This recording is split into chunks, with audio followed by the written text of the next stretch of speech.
Hello, everyone, and welcome back to the Traversing Entrepreneurship podcast, a show for business owners who set out to do something different and did not stop there. This is Dall'Olmo coming to you from Traverse City, Michigan, the city that inspired the name of this show. With over 18 years of experience in the finance industry, I've heard my fair share of success as well as horror stories in business. On this podcast, I enjoy sitting down with a variety of entrepreneurs to talk about what it takes to build a successful business, including all the ups and downs that come along with doing something different and paving your own way in life. In today's episode, I'll be interviewing Corey Morris. He is the author and founder of Digital Marketing Success Plan and the president and CEO of Voltage Digital Agency. He has spent 20 years working in strategic and leadership roles focused on growing national and local client brands with award-winning ROI-generating digital strategies. Join us today as we discuss his unique journey, learn how he transformed his business, and gained insights about leadership, adaptation, and strategic growth. Welcome to the show, Corey. Thanks for being here. Yeah, thanks for having me. So, Corey, can you give our listeners a little bit of your story? Maybe what life was like.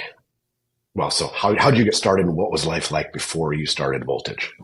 Yeah, it's been an interesting entrepreneurial journey. And I say interesting, like meaning that more ironically than I think, like fascinating, write some books about that. But started my career in a marketing agency back before we called digital marketing digital, when it was online and internet were our terms and the terminology that we used. But when I started, I dove in pretty early in my career into search engine optimization and found really a passion there for a level of nerdery that I could get into and learning subject matter and kind of owning that. And so I was fortunate early on to work with a community manager in that agency, an advocate who did a lot of public speaking, still does, and she's awesome.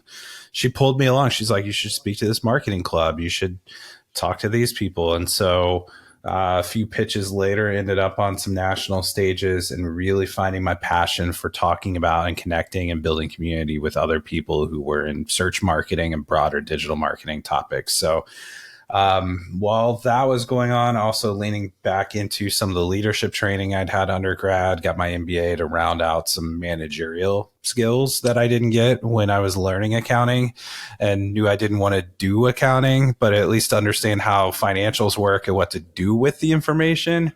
And that led me into thinking one day, maybe I want to own a marketing agency instead of being an employee of one. So fast forward, the non-traditional approach I took was in the third agency I worked in, everything just really clicked really well with the original, one of the original co-founders who was the solo owner at that time, and went through a succession plan and stood up my own LLC and acquired the assets of the agency and became an owner. And it worked. Most of the time it worked. Yeah. Most of the time it works. It's not all roses, but I knew what I was getting into as I was running the day to day, leading into it. So you're telling me everything's not unicorns and rainbows all the time? Come on. I mean, that's the glorified, business ownership that we know and love. Everybody likes to look at the tip of the iceberg, not all the other stuff. Yeah, it's not all yachts and Mediterranean living. Yeah, I would say that's the 1% of the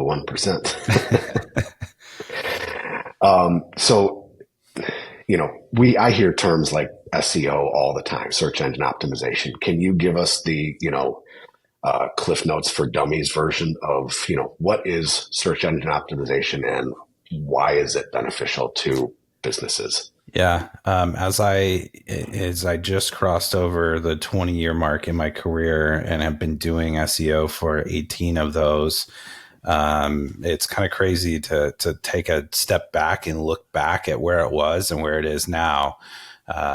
People who haven't been doing it as long, I find, are the ones who are probably the most apprehensive and concerned about changes and disruptions from AI and everything else right now.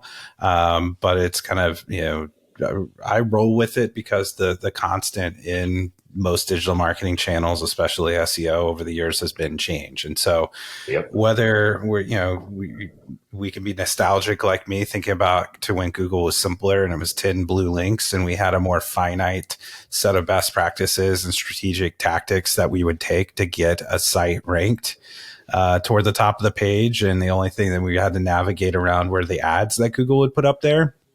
That was, Okay. it was more simplistic. It was complicated, but more finite in terms of approach of how we'd get there. My agency also does Google ads, so we're about being positioned in both places, but that has changed so much. And, it's evolving in terms of, is it morphing into optimizing for AI? But basically my approach to it has been brands and companies and nonprofits and anyone out there who relies on web traffic wants to get found.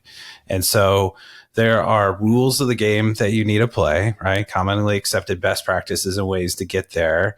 And I'm about diversifying sources when possible. We've had to play in Google's game for a long time, and where the future is going is there are more places that you can be found as AI engines emerge and more ways to get answers to questions that you might want to ask as a consumer or a business buyer.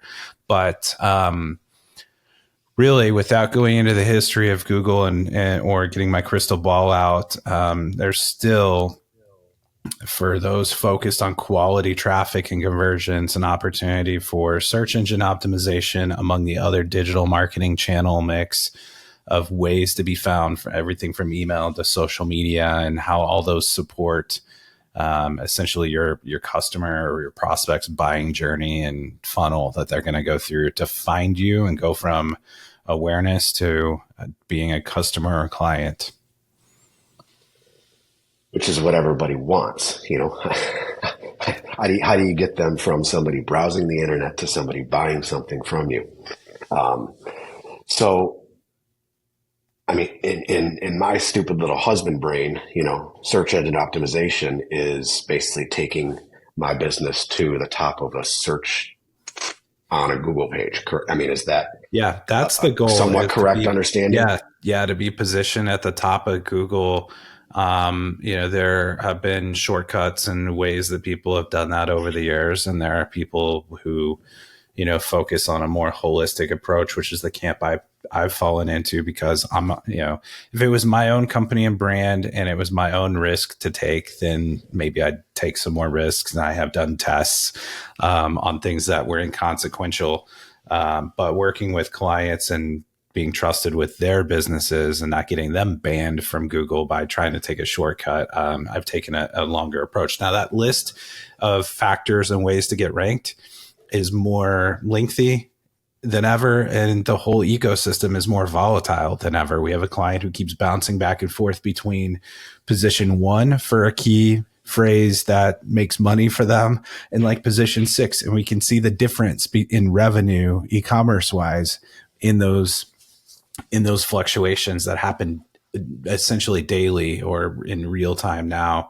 So there's a lot of noise out there, but yes, it was, the simple, 10 blue links. Now it's still those organic results listings on the search page that are influenced by the quality of the content that you have, the performance of how fast your page load times are, and how many links and votes essentially from other high quality sites are pointing to yours to validate your authority status. And so a lot of those things still matter. There's some things that don't matter as much as they did years ago, and there are things that matter a whole lot more or are coming back around, like PR and brand building, that are going to that matter even more as we go into the new era of AI and generated answers versus returning you search results.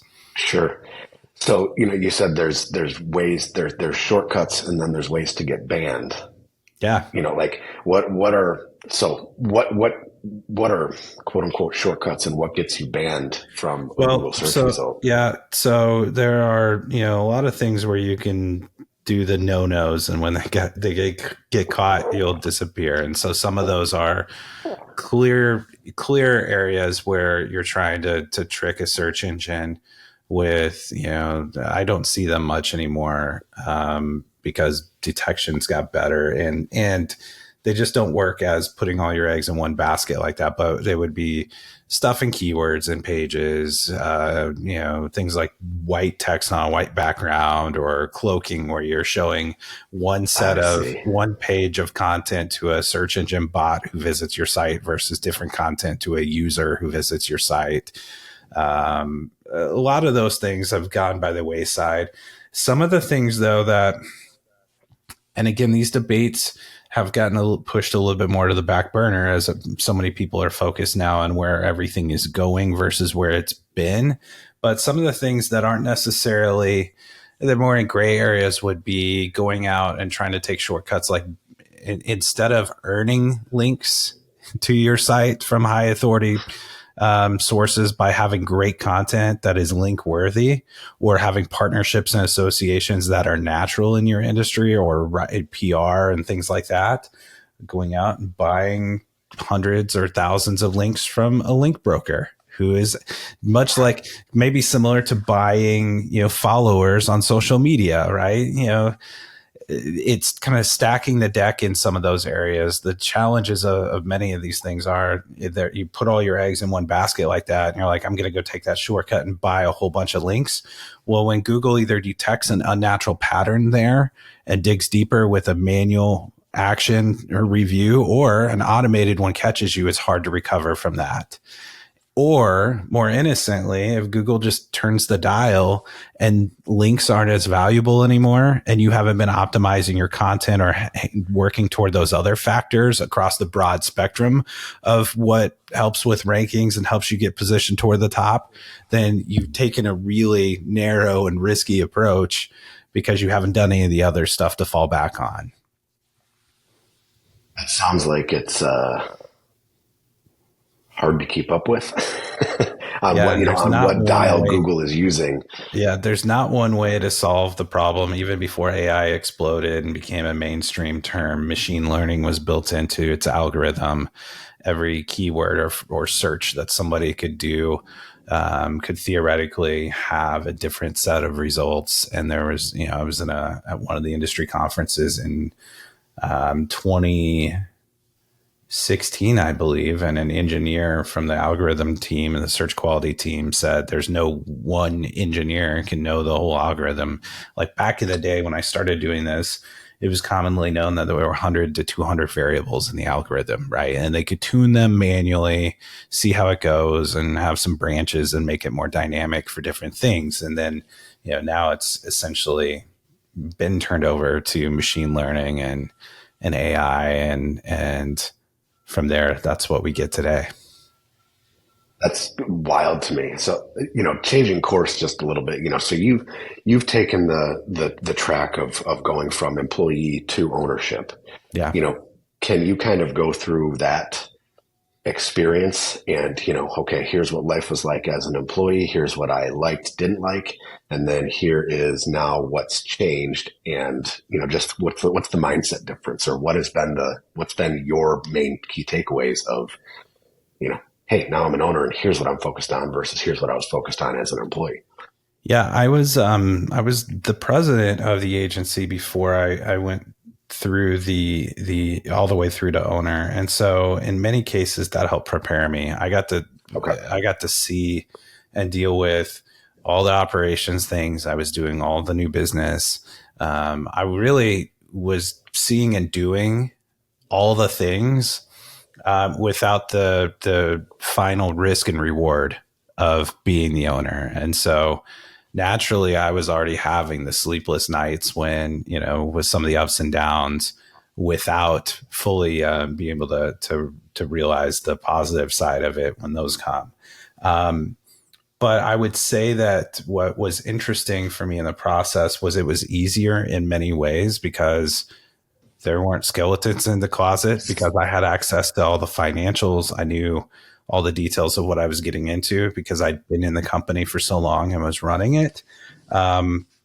So that made things easier in terms of succession planning and working through that. It was a friendly internal deal. It wasn't done out of necessity last minute. It wasn't done with outside entities where we had to go through an extreme amount of due diligence and negotiation on terms and things like that. It was more of a logistical thing to just get it over the hump and get it done while trying to do our day jobs too. Yeah, it's a heck of a, I've gone through, being in the finance and tax world, I've sat through a lot of those transitions. The internal friendly ones are a heck of a lot easier than the external, call it hostile takeovers, if you will, or, selling to somebody you don't know there's reservations on both sides. Are the books that I'm getting from the seller, correct and true? And, the person that I'm selling it to, are they going to uphold my value?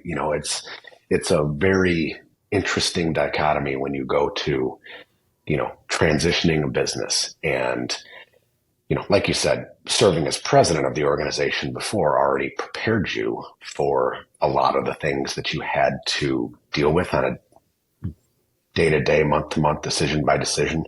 But like you said, as an employee, you didn't have any of the risk or the reward associated with that. And I think most people focus on the reward side, when in actuality, you and I probably focus on, here's the risks that we're taking, but you'll never see it, right? It's like, right. We don't dwell on the risk. Yeah. And some of the opportunities, even on the, negative side of things, and when you're in a valley, you still get the benefit of some of the tax strategy and the things that you can do. Right. And so I wasn't able to fully unlock that until I, had my LLC in place and was able to at least be able to adjust and scale up and down to take advantage of that. But yeah, to your point, the benefit I had in transparency was key. And the relationship I had, I've had an opportunity in agency circles and marketing agencies of all types, to have conversations with other people who are considering, either owners who have asked me what it was like from my perspective to buy as an employee, or employees who are thinking about going through a similar path like I did. And, I've been a little bit surprised, not necessarily surprised, but it's been interesting to me. It's a higher number or percentage than I thought would exist, in those situations where those people in leadership teams didn't have as much transparency, didn't know the numbers.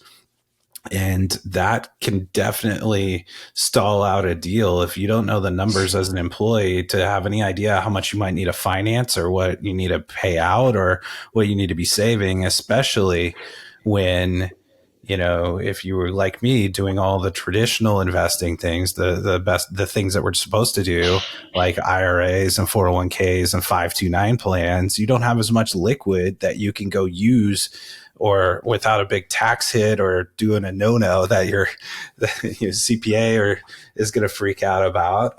So you don't want to get on either side of a deal to a point where you're ready to do it, and then now you logistically, financially, or even just transparently, you find out, you see the books for the first time and they're a mess, and you're like, okay, well, we mentally had invested in this for like a year or 2 or 3 or 10, and we worked here toward this, and now I'm getting exposure to some of the things that aren't short-term things for us to remedy. Yeah, I'm starting down the path right now with a client, who's potentially looking at acquiring her employer's business. She's the GM, and she's run the business, all of it for the last 10 years or so, and, would be in a spot. Well, the owner is trying to drive the bus of the acquisition. And I'm like, no, you're in control here. Here's the things that you need to look at. And, those are starting to come through. And I was like, there's no way we're buying this business. Yeah. Because of those, at least for what the owner wants, yeah. What the owner thinks she wants to sell for. It's like, no, there's absolutely zero way that this is happening, because 1, it won't be financed, and 2, you don't have, that amount sitting in cash somewhere. So, unless, the owner is willing to discuss some of these purchase items, not happening. Yeah. We'd be better off going to start our own and, just becoming a competitor, as opposed to, saddling yourself with a large SBA loan. Yeah, no, you're exactly right there. And those are some of the things that happen too, depending on, how prepared the seller is and how much homework they've done or valuations or what reality checks they've received along the way. And maybe Zero is not the right answer there. maybe their approach is better suited to at least start going down the path of an external buyer and to see Yep. what somebody's going to beat them up over or what the market has out there for them. Because the natural reality and what I see often and hear about often is, right, you get this nice big number to start with, and then it gets whittled down as you go through that process. If you have an internal buyer, maybe you're discounting from the start because you don't have to go expend as much time and energy and don't have as many fees in terms of back and forth with legal and everything else. But at the same time, being a known commodity and a known entity and a lot more familiarity in the deal, you may have, you can stop going down that path sooner and correct from, some challenges in being way off on either side in expectations. So, I mean, it really depends, I think, on what the goal is and what somebody wants to get on both sides of it. And if it's a fit and transparency, again, I think is key to that upfront, where in external deals, there's a lot of holding things back and keeping it closer to the vest because there's more cold negotiation rather than warm, feel good, let's get this thing done. Yeah, the only thing I would counter with there is that when it becomes a negotiation, you have to set aside the warm personal feelings and realize that this is a business transaction. And even though they might be your friend, they are not your enemy, but they are your counterpart. They're your counterparty to this transaction, and they are not necessarily looking for the same thing that you are. So it's like you can get some of those personal feelings involved, when they make sense, but don't take things personally, and stick to your guns based on what is the right thing for you. Because if you are bending over backwards for somebody else, you're going to feel like you got screwed in the deal. Absolutely. Absolutely. And it needs to work for both sides, right? Yep. Or there's no point in doing it. Absolutely. Everybody's got to walk away feeling like they won something. And, that's the art of negotiation, basically, is how do you make sure that everybody is happy? How do you make sure that everybody feels like they won? And, sometimes it's doable, other times it's not. And those ones usually just don't end up happening. Yeah. But so, as you've gone from, kind of employee to owner, to now stewarding Voltage for, the last number of years, how have you kind of put your own personal stamp on it? What have you changed? How have you kind of made this your own as opposed to somebody else's?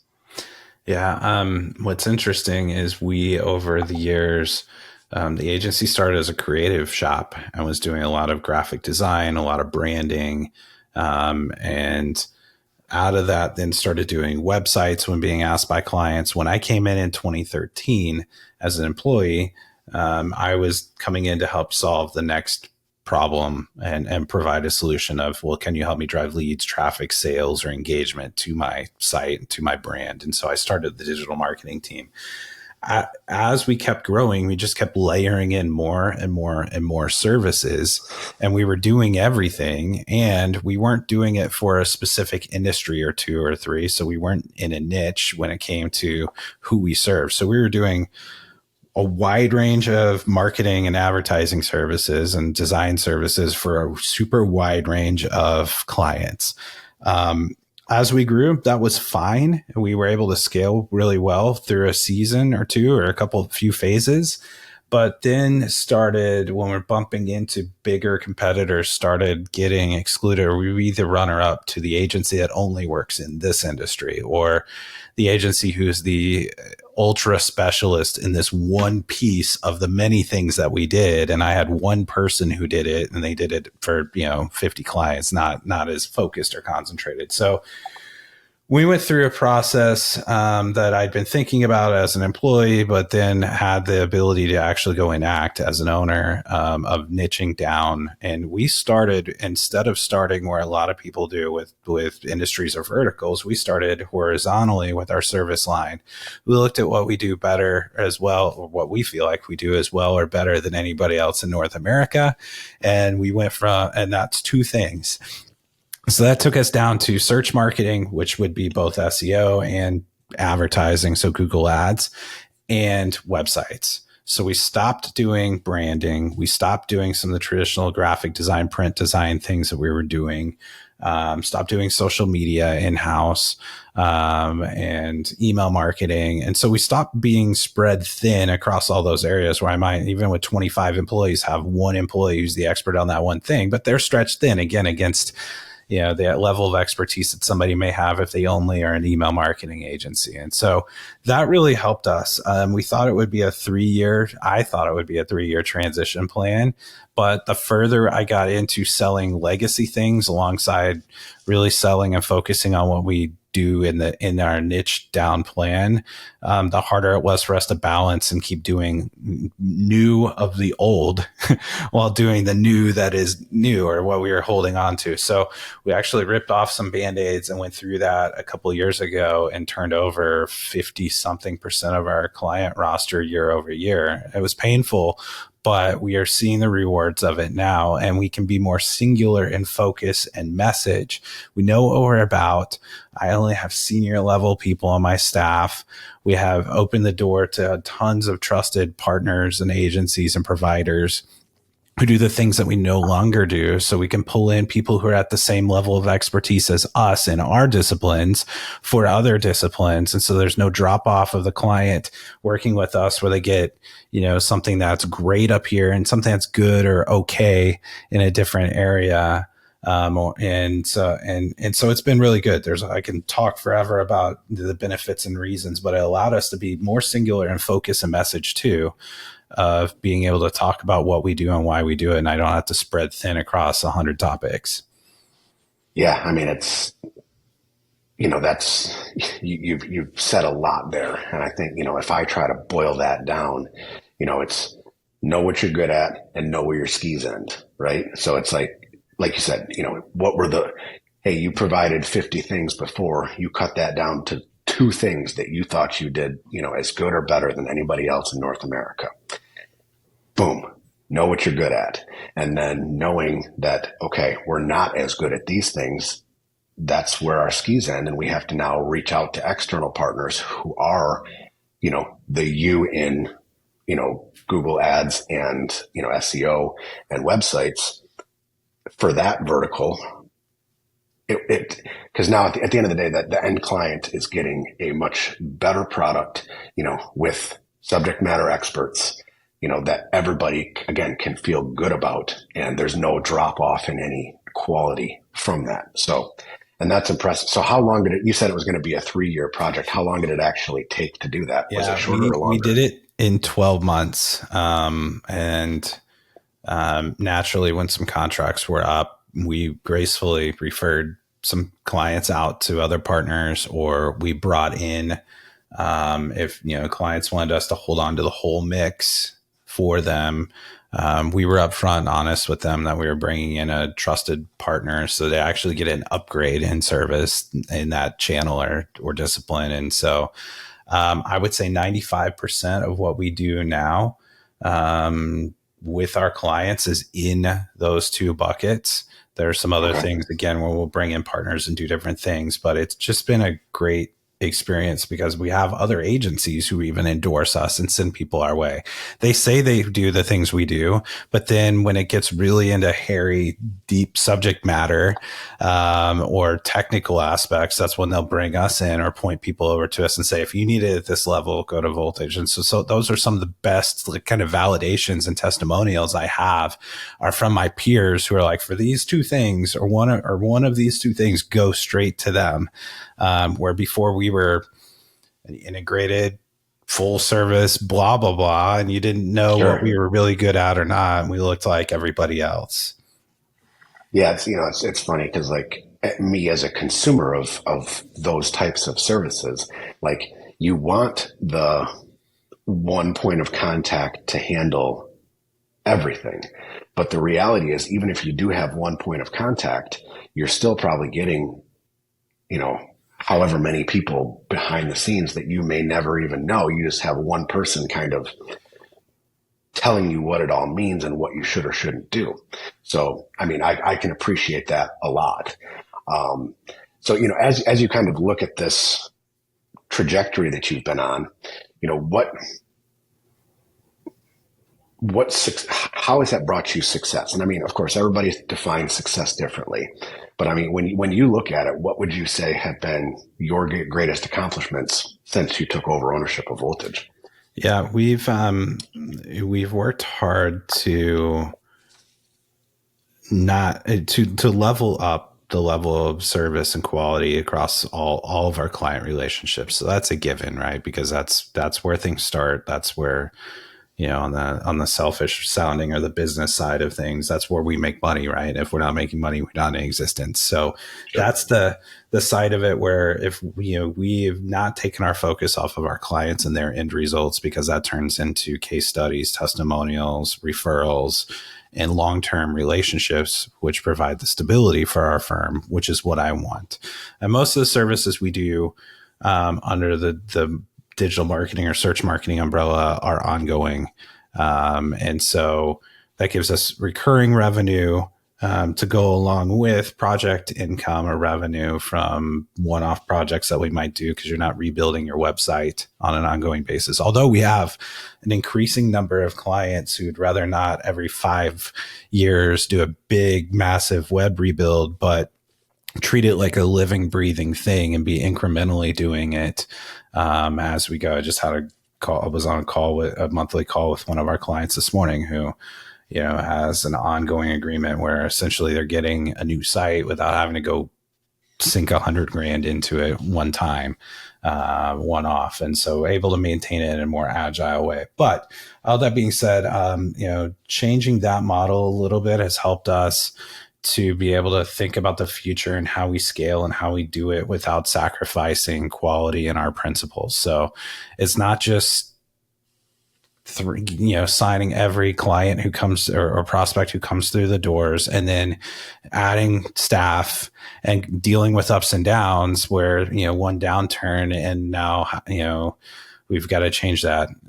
We've had to go through some of the growing pains with that and some seasons of, external things and factors and some internal ones as well. But I feel like we're focused now on the quality and delivery, and by doing it just for 2 service lines to a point where we don't lose visibility of that. And we're not just throwing people at problems. We're throwing quality, we have quality people and senior level people there. So one thing that's been important too is recognizing when we are not the right fit partner for someone.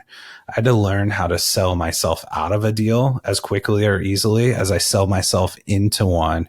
If it's not the right fit, if expectations are wrong, or it's too big of a risk for that client to be putting, their budget into the channels that we're about, or they're not ready for us, or we're not, they need more things and they want that full service partner and don't want to stack, us in as a specialist alongside, a general practitioner as well. So learning how, the cost, the soft cost and hard costs of working with a wrong fit client who takes a lot of time and attention and stress and focus on their side and ours, for my staff, is really important, and being able to protect that and to live by our values has been, I think it sounds fluffy when you just think about it on the surface. And 10 years ago, I would have thought, that sounds nice, but being able to go through some of the challenges and seeing the negative side of it, of the wrong fit and,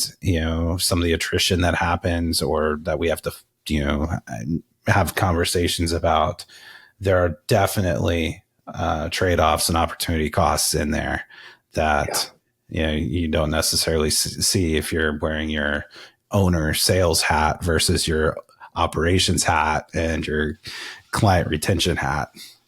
Yeah, no, and I mean that's probably one of the most important things you can learn is how to say no, and realize, like we talked about before, knowing where your skis end, but also kind of knowing when that fit is not correct or when the client type is not correct, being able to gracefully exit a negotiation or sales proceeding is as equally, if not more important than being able to close the deal itself.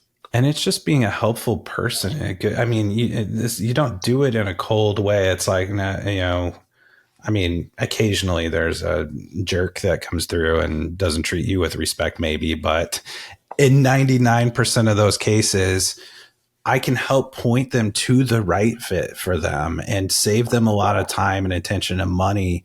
And in fact, there have been, I can't, half dozen in the past couple of years of prospects I've talked to, and we went through talking about partnering together and it wasn't a right fit. And I pointed them to someone else that I've never worked with. I've only worked with them through the sales process up to a point, and they refer people to me. And I would refer people to them because that really shows a lot about culture and respect, and that they got what they needed and knew that I was there to help and not sell. And I wasn't just going for whatever bag of money that they put on the table and said, Sure. I have this budget and I need the thing that you do. But we got deeper into it and realized again that it wasn't the right for where they were or who they focused on, their target audience or their goals. There's somebody over here who can do it cheaper and probably better in maybe your industry, your focus, your target, or your stage of your company. Yep. Yeah. And I mean, I see that all the time, in the accounting and wealth management side. It's like, okay, you need these things. It's like, yeah, I know how to do them and I can do them well, but these people are better at that because that is their singular focus. Yeah.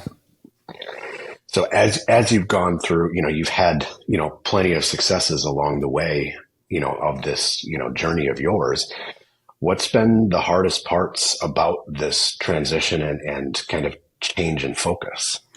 Yeah, early on, probably my biggest challenge was making decisions. I'm a classic, like, over process perfectionist. Paralysis by analysis. Yeah, like whatever to make a decision because I want to have every input and I want to make the right decision and I want to, feel like I've looked at it from every angle.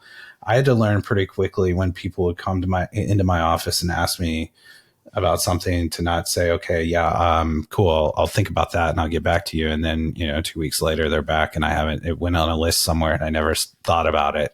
Right. And to be able to triage things, but also to understand the risk in not making a decision and the risk of status quo versus taking an action, and to be able to be more agile and able to, okay, it's fine. We can roll that back next week or in 2 weeks or in a month, or we can put some training wheels on this and make, iterations instead of going nuclear and, blowing something up. And so that was, I had before, the opportunity to bounce things off of multiple people and sometimes having to rely on somebody else to make a final decision gave me some cover there. But Sure. I had to get comfortable with making decisions, even if they're wrong, and to know that it's still moving us forward rather than sitting in status quo.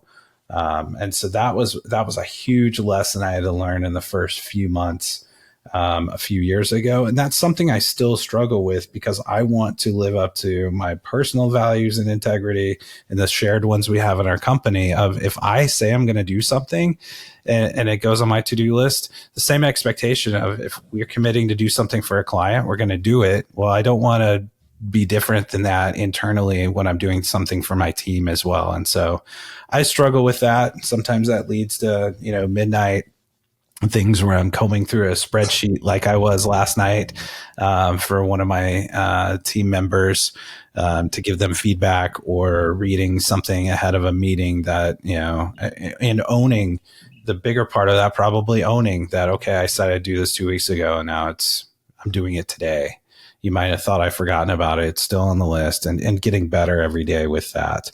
In some ways I can automate things and prioritize them in ways that I couldn't 2 years ago, 3 years ago, 5 years ago. But the same time, being able to be decisive but not reckless, I think is what is the zone I'm living in now. Yeah, and that's, somebody in my role is always trying to get somebody to make a decision, providing all relevant information and saying, here's positives and negatives, trying to get you to make a decision, right? But there, like you said, there's a component to that just making a decision for the sake of making a decision can be reckless sometimes. And, you have to be able to make a decision, but also make it with at least some basis in logic or fact. And even if you don't have all the information, sometimes it's going to blow up in your face. I get it. But making a decision generally is better than sitting in neutral. Yeah. Yeah. There's, a number of, won't go into personal examples, but I could definitely, think back through some times where, I didn't fully understand the risk of not doing something. And then, then it blew up and it's like, oh, well, if I had taken that action, we would have at least gotten 5% better and we could have avoided that scenario.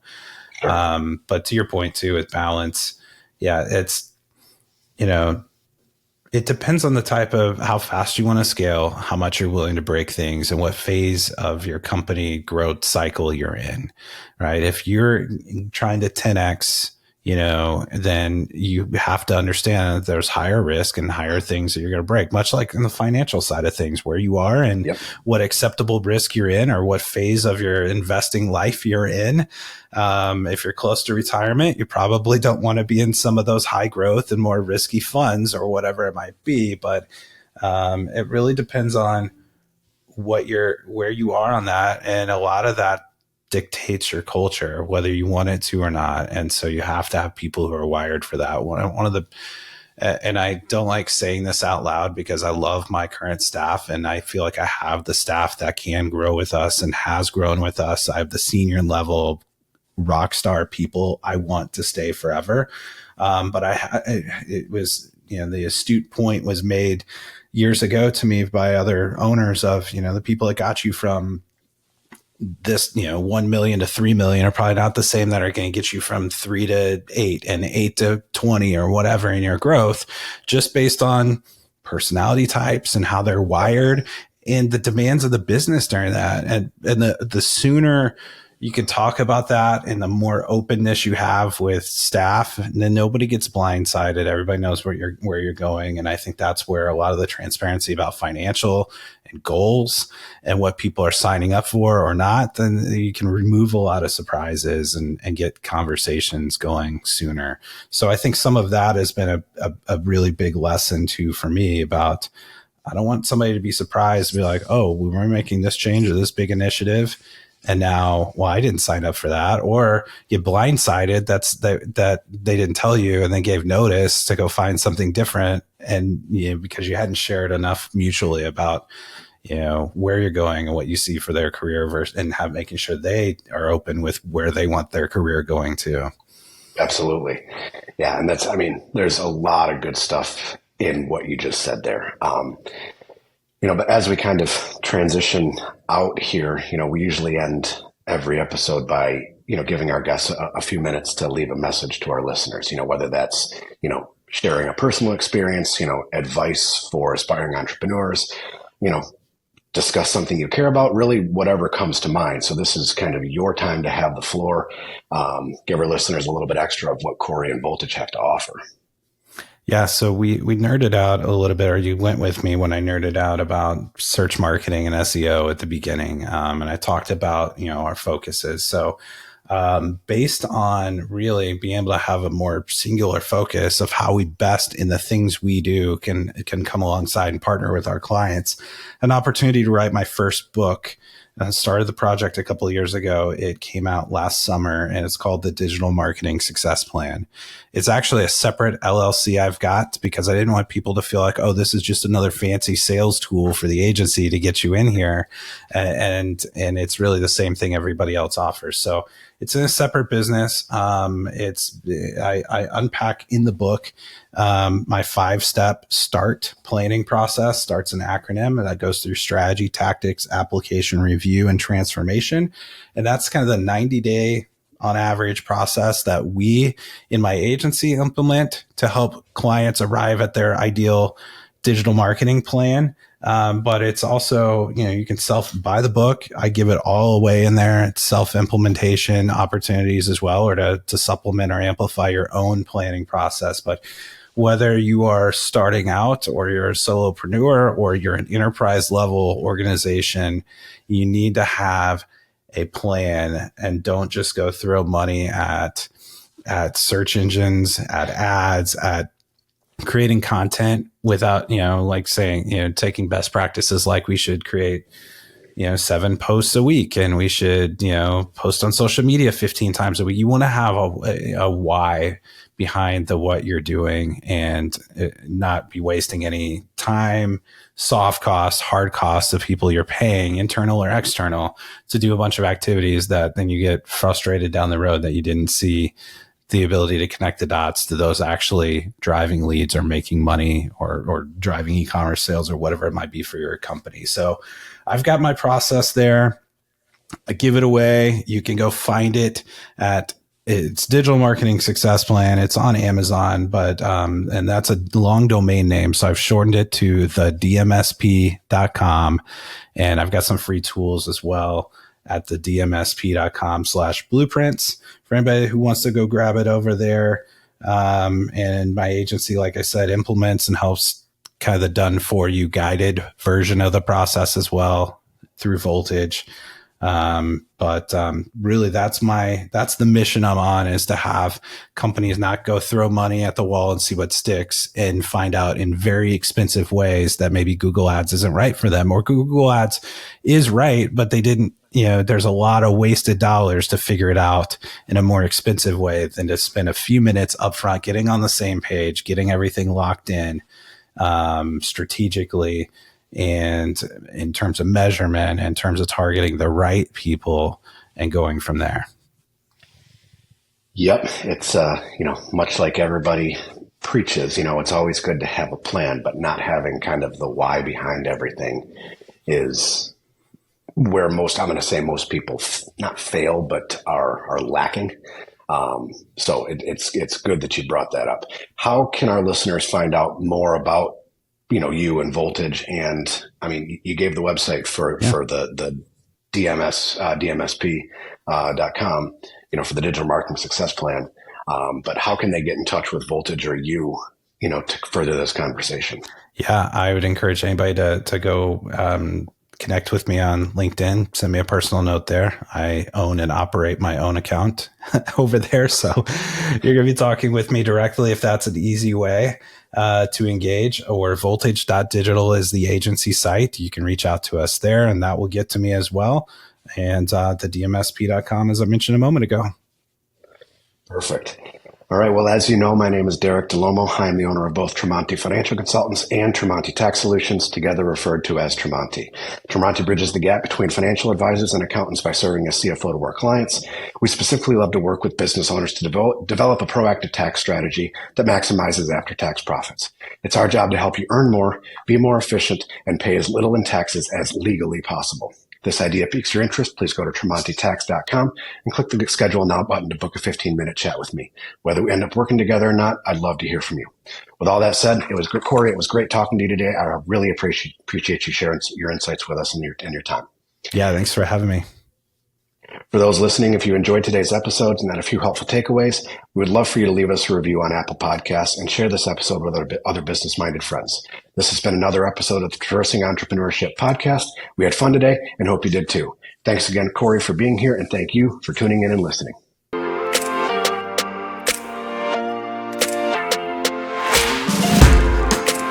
This podcast is presented by Tremonti Financial Consultants, LLC.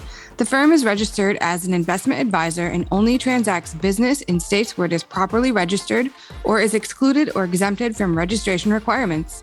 Registration as an investment advisor does not constitute an endorsement of the firm by securities regulators, nor does it indicate that the advisor has attained a particular level of skill or ability.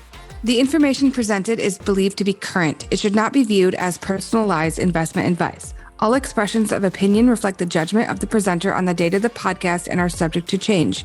You should consult with a professional advisor before implementing any of the strategies discussed.